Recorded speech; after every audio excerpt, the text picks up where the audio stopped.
Yeah, I apologise in advance. Tetley came on my lap just as I was about to start. I've given her 10 minutes to calm down. She has not calmed down. She is just sitting on my lap, purring and being adorable, and trying to get attention out of me and purring even louder. It's like she knows that I want her to stop purring and she's not going to stop. So we're just going to go through with her purring, okay? I know this is a sad story we're going to tell, but maybe Tetley knows that it's a sad story and she's purring to make us all feel better.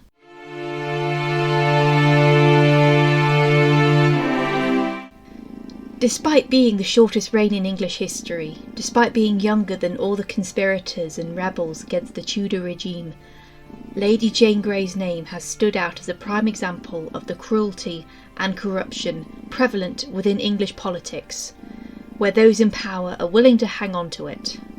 No matter who suffers, no life is too sacred, no line will remain uncrossed. It was dangerous to be a Tudor, but it was even more dangerous to be related to the Tudors, and be considered a viable contender for the throne. This is the story of a child who never had the chance to make her own decisions. In many ways, her life was lived out for her. From birth to death, she was never free.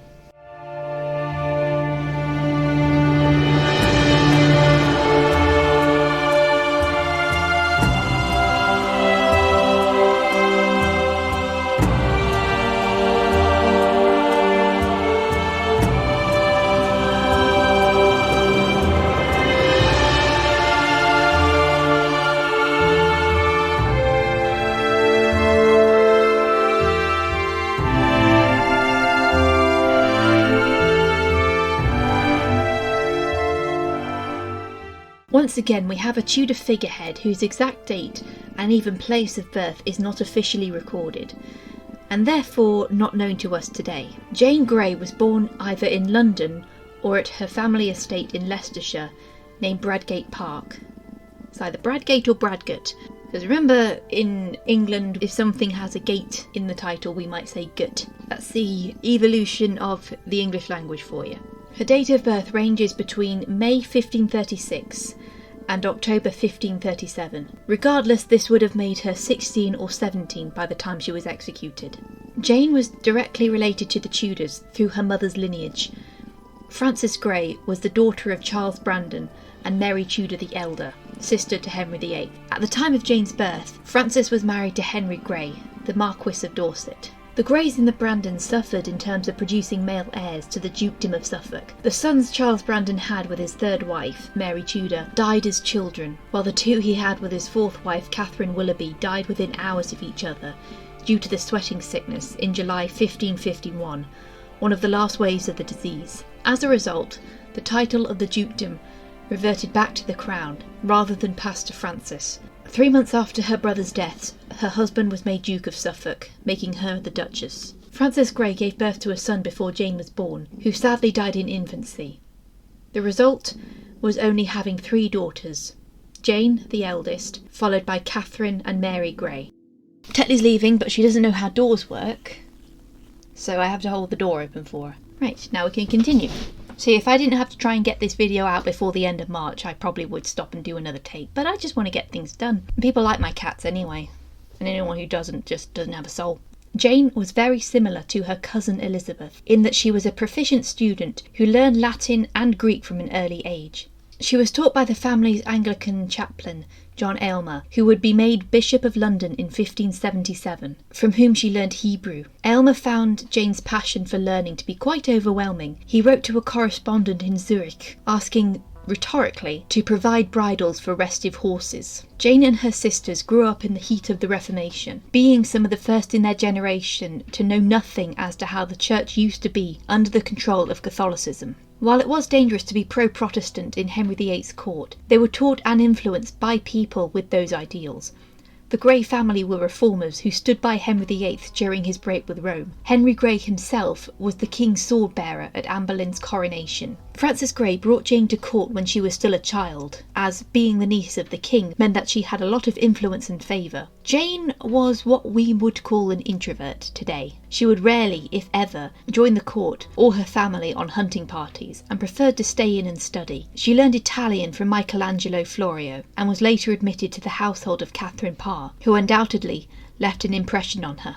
One of the widely believed elements of Jane's childhood is that her parents were abusive towards her, physically and emotionally. However, there is only one source of this, and its reason for being had an ulterior motive. The story goes that Roger Ascham, a tutor of the Lady Elizabeth, visited Bradgate Park one day while the Greys were out hunting. Jane was the only one who was in the house, and Ascham met her while she was reading Plato in its original Greek. In confidence, Jane tells Ascham, "For when I am in the presence either of father or mother, whether I speak, keep silence, sit, stand, go, eat, drink, be merry or sad, be sewing, playing, dancing, or doing anything else, I must do it as it were in such weight, measure, and number, even so perfectly as God made the world. Or else I am sharply taunted, so cruelly threatened, yea, presently, sometimes with pinches, nips, and bobs, and other ways, which I will not name for the honour I bear them,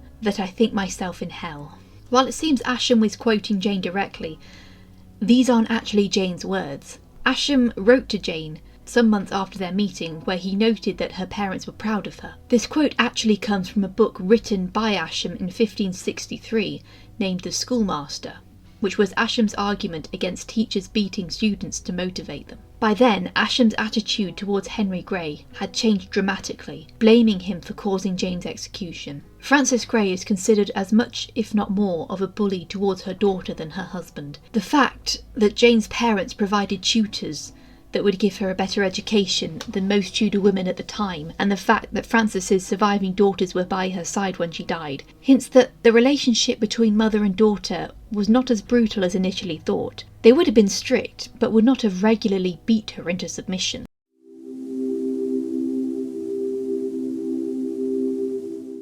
From February 1547, with Henry VIII dead, the Seymour clan seized the throne, and the Earl of Hertford, later the Duke of Somerset, made himself the Lord Protector. Jane was placed under the guardianship of the Lord High Admiral Thomas Seymour and moved into his household. Following his secret marriage to the late King's widow Catherine Parr, they lived together with the Lady Elizabeth in Chelsea. Jane and Elizabeth would have taken their lessons together, and she might have witnessed some of the sexual abuse which Thomas Seymour subjected Elizabeth to. The fact he didn't go after Jane was clear. His only interest was seizing power through those who were closest to it. Thomas Seymour had wanted to match Jane with King Edward, but his ambition led to his execution in 1549. Jane's parents were disappointed that they couldn't make their daughter a queen, but they wouldn't give up.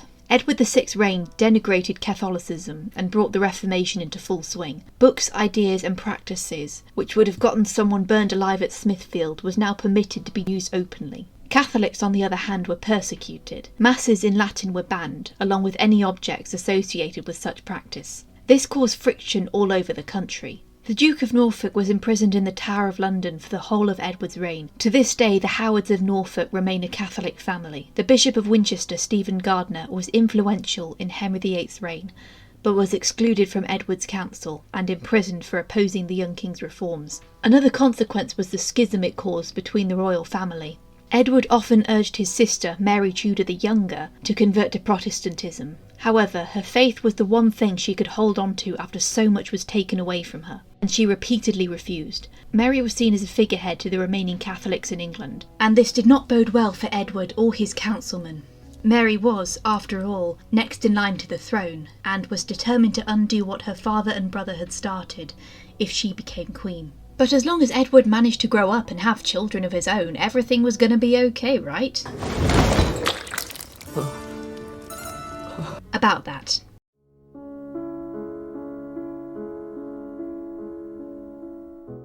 Edward had had a few illnesses throughout his life, but during his reign he was mostly healthy, and it seemed he would reach his majority and secure the succession.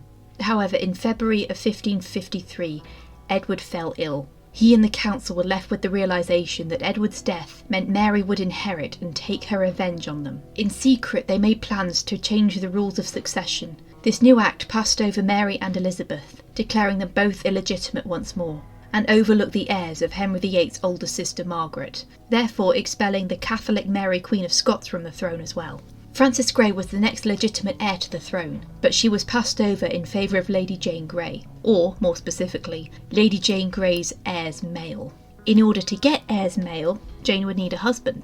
Fortunately for them, the new Lord Protector John Dudley and the Duke of Northumberland had a son who was of perfect marrying age, Guildford. Sources from the 18th century claim that Jane resisted the wedding, so her mother beat her into submission, but there are no contemporary sources for this. In May of 1553, Jane and Guildford were married at Durham House. Theirs was part of a triple wedding. Her sister Catherine was to be married to the future Earl of Pembroke, Henry Herbert, and her sister-in-law, Catherine Dudley, married the future Earl of Huntingdon, Henry Hastings. It was a high-profile occasion with the French and Venetian ambassadors in attendance. Guildford, along with many others, suffered from food poisoning due to a cook's error. This makes it unlikely that the couple consummated their marriage on the wedding night. While Jane has few words of her own left in history, there are recollections from the time as to how she felt about the marriage.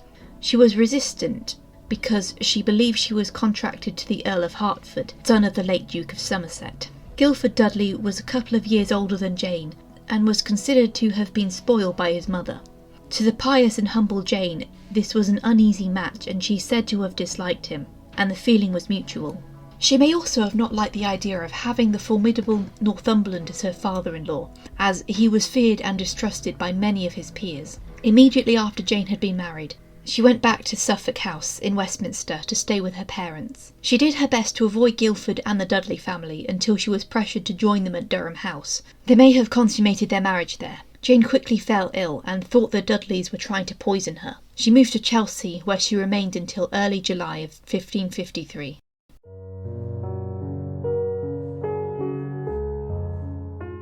By June of 1553, it was clear the king would not live long enough for Jane to produce a male heir. He quickly changed the succession again to state that Lady Jane and her heirs male could inherit. Edward VI died on 6th of July 1553. His death was kept secret while Northumberland and his allies moved. Jane was still at Chelsea when she was summoned to Sion House, formerly Sion Abbey, on the 9th, along with many other notable courtiers. Jane felt embarrassed to be at the centre of their attention, especially since she didn't know why until Northumberland announced Edward's death and his last-minute change to the succession, declaring Jane as Queen of England. Jane immediately broke down at the realisation that she was the Queen. How complicit Jane was in taking the throne over Mary is a subject I will save for after her ranking. The following day, Monday the 10th of July, is considered the first of Jane's 9 days as Queen. Jane began a long journey down the Thames, stopping at Westminster and ultimately arriving at the Tower of London. It was a tradition for the new English monarchs to stay at the Tower before their coronation. Northumberland's faction hoped to crown Jane within a few weeks, and the Tower also served as a fortress against their enemies. He who holds the Tower holds the realm, or so they thought.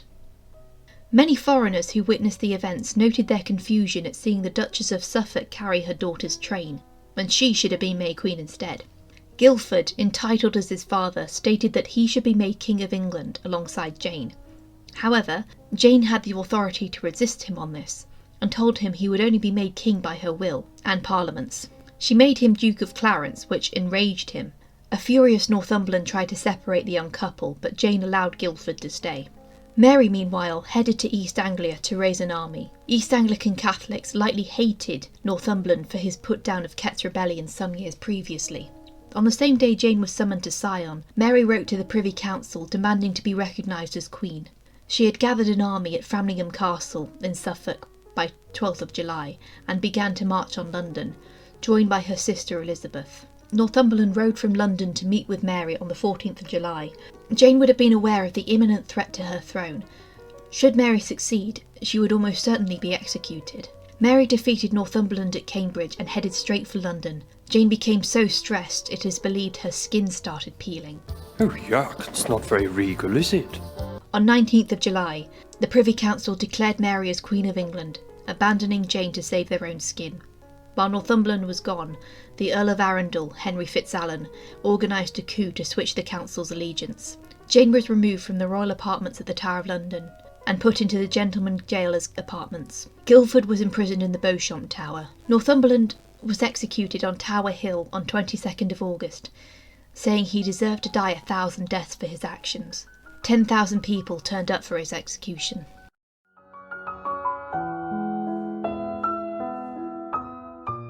Although Jane and many of her allies were found guilty of treason and condemned to death, Mary was determined to spare as many as possible. Jane was still kept in the Tower of London, along with Guildford and many others, so they could be kept an eye on. Jane was allowed to walk in the Queen's gardens and see her husband whenever she wanted. When Mary herself came to the Tower for her coronation, Jane would have been kept out of sight and not been able to take part in the celebrations. Jane might have survived, if a perpetual prisoner, if it weren't for the actions of Thomas Wyatt Jr. Wyatt was the son of the court poet who had admired Anne Boleyn. Wyatt's rebellion was in protest of Mary's plan to marry the Catholic Prince Philip, son of the Spanish Emperor Charles V and the future King of Spain. Supporters of the rebellion included Jane's father Suffolk and 2 of his brothers. The rebellion was soundly defeated. The Duke was taken to the Tower of London, where he would be executed on the 23rd of February 1554. His severed head was rediscovered almost 300 years later, having been somehow preserved by the sawdust on the scaffold. His wife managed to avoid having his head put on a spike. As of now, the Duke's mummified head is buried in St. Botolph's. It was made clear as part of her marriage negotiations with Spain that Mary could no longer take the risk of having a Protestant figurehead such as Jane around anymore. No matter how reluctant Jane was in these schemes, Mary didn't want to send such a young girl to her death, and tried one desperate bid to save Jane's life. Mary sent her chaplain, John Feckenham, to visit Jane in the Tower and convince her by any means necessary to convert to Catholicism and save her life. Her execution had been delayed in order to give Jane this chance. Jane refused to convert, but bore no ill will towards Feckenham. He would accompany her to the scaffold.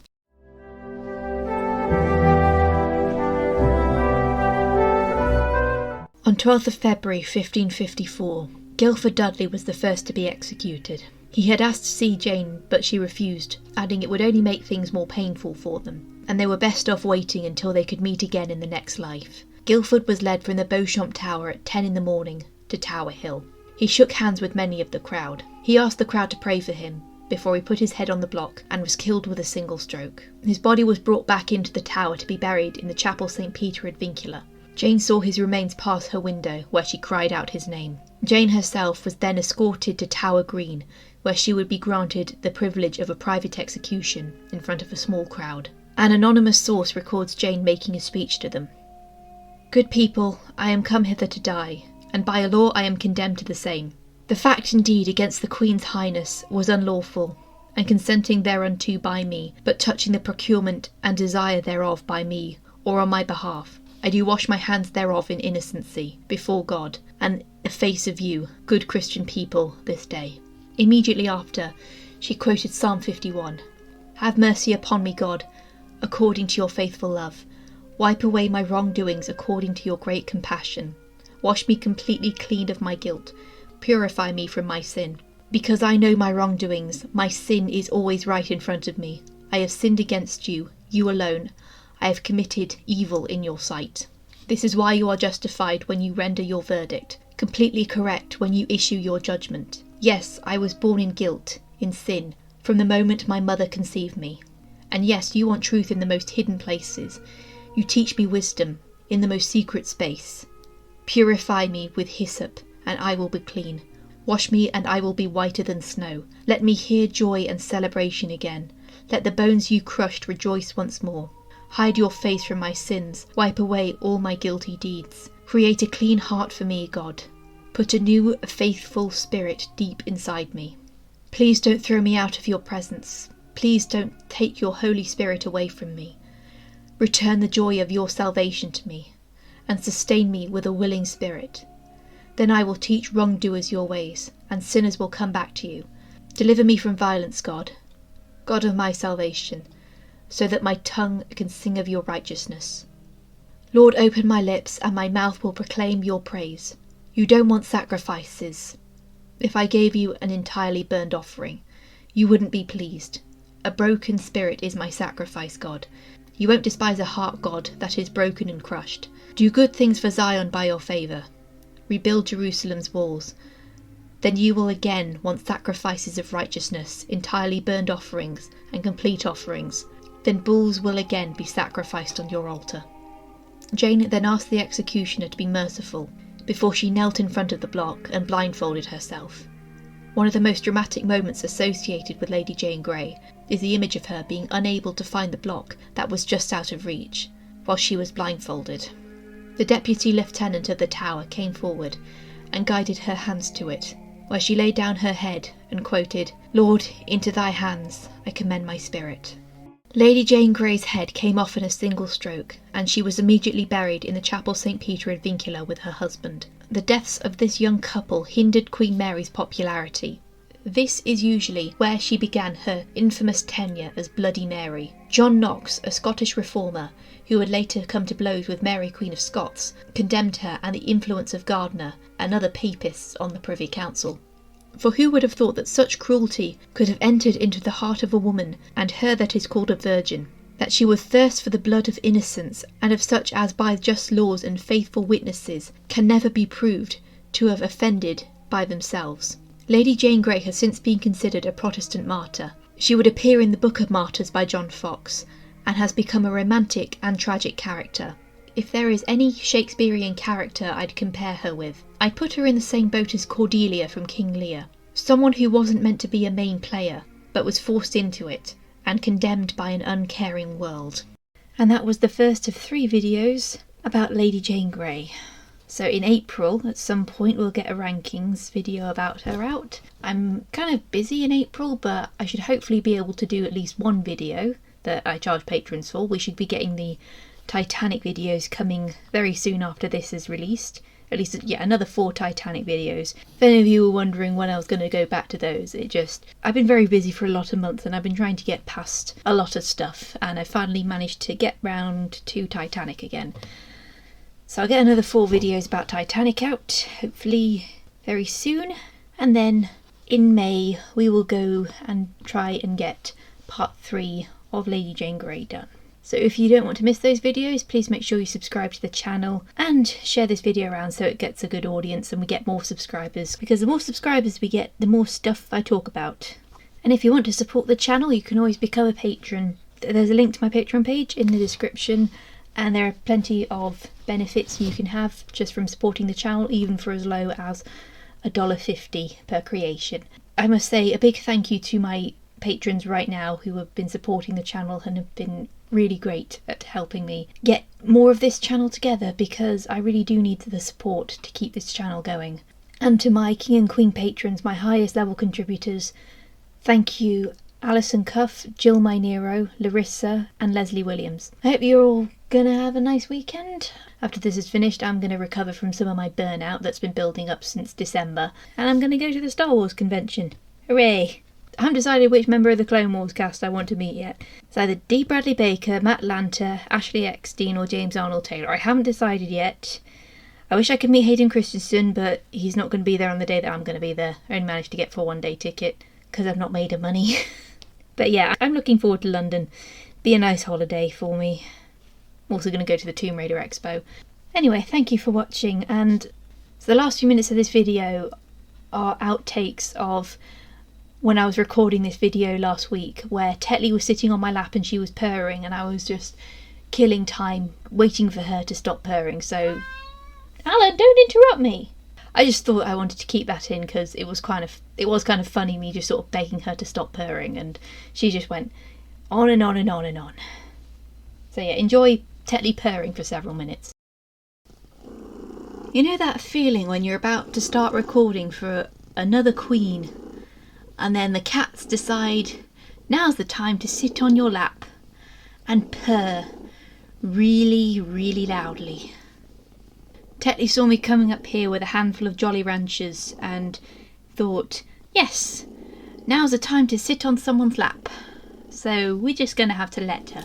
Her purring will calm down eventually, but she loves this blanket that I've got on my lap right now.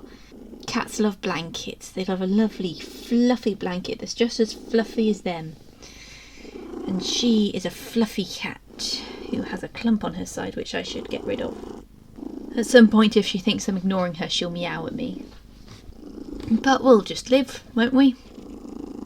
So please enjoy this commentary about the history of Lady Jane Grey,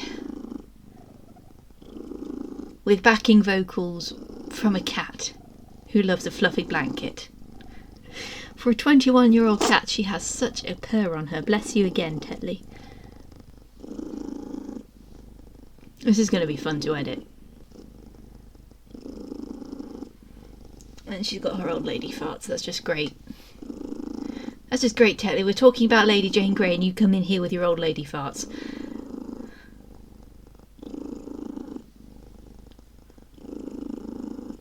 If I had some treats on me, I'd give one to her because that usually stops her from purring. But she keeps going. You know, Tetley, I've got a paper bag on my bed that might interest you. I know you've never been one to ignore a paper bag.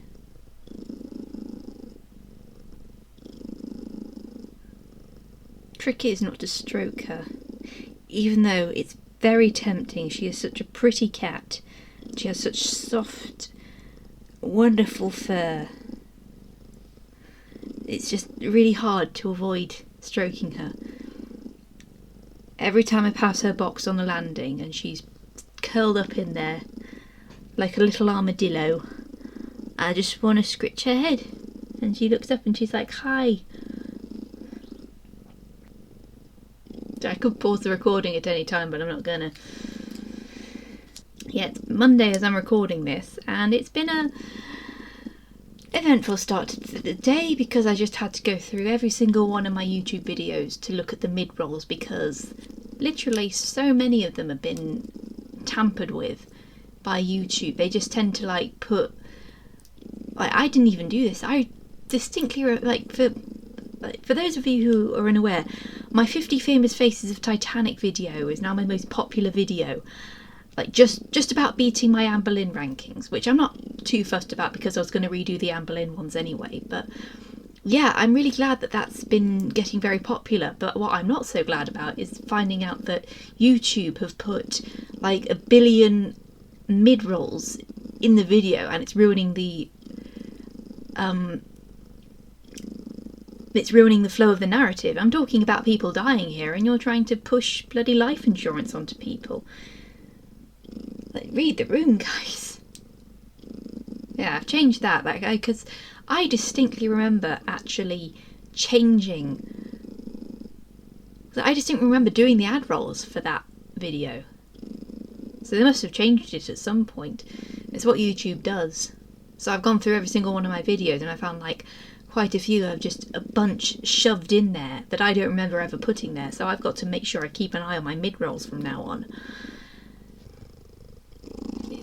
Tetley, whatever you do, do not headbutt the microphone. I ask you very nicely.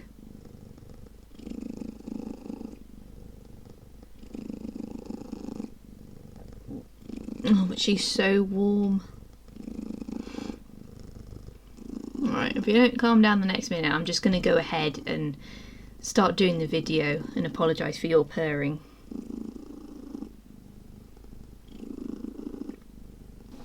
She wants my lap. She doesn't want the paper bag. She wants the lap. She wants the lap with the fluffy blanket, not the paper bag on the bed.